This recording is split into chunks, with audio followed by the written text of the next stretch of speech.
So today is my father's birthday, and so that always gets me thinking about him. He died when I was 5,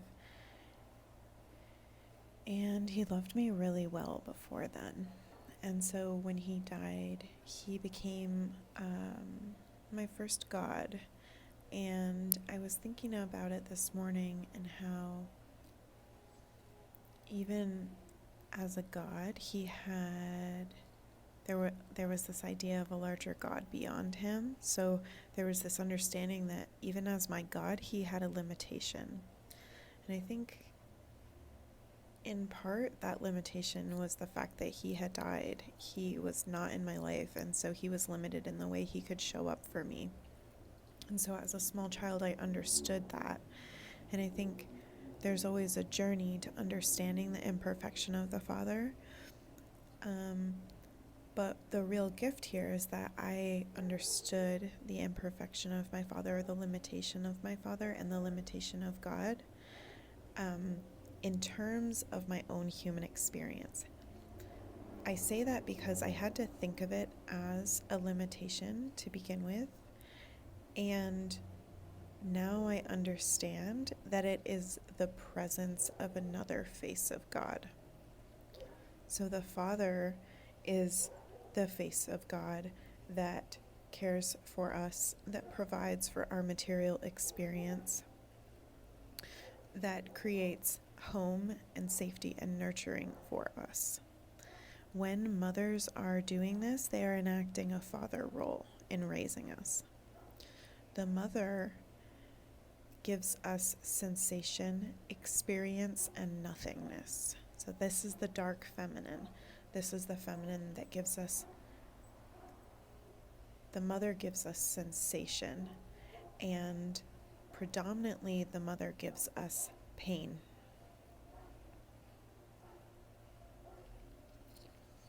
The mother demands our blood over and over again throughout our lives.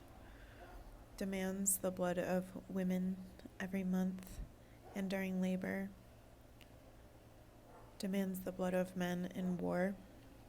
The dark feminine is chaos and death. The dark feminine is a fact of life.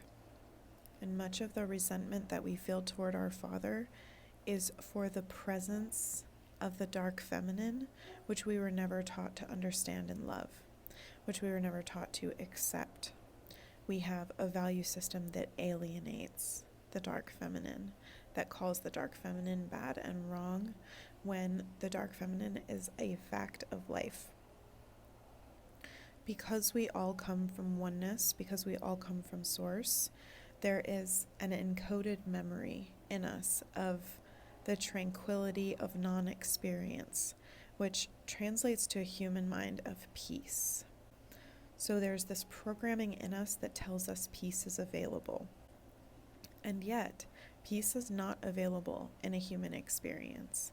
The experience of peace is not ever going to be a peace of surroundings. It will never be peacefulness in the external world. Our only opportunity to experience peace is to create it for ourselves internally by coming into integrity and intimacy with reality. So the only way I can experience peace is if I am intimate and in integrity with reality as it is. And reality as it is includes chaos and death. Reality as it is demands blood. Reality as it is hurts. It feels painful. It also feels pleasurable. This comes to how our mothers can provide us comfort. The dark feminine can only say, "It happened to me too. This is what it is to be alive. It hurts and you will feel it. I will feel it with you." The dark feminine does not discriminate on the sensations she makes available to us. She allows it all to happen, and from her it is a gift. And we won't always experience it like it's a gift, but it is a gift every single time. The dark feminine gives us these crises, these griefs, these pains, these high sensation experiences as a gift. And when we acknowledge that it's a gift, it's possible to be reverent toward it, to have a peaceful experience of it, to turn it back over to God in any of God's faces, and passing it off as a gift to God, saying, this is the most precious thing that I could give to you, and I give it to you. Try it out. Let me know how it goes. Let me know if you want to talk about it.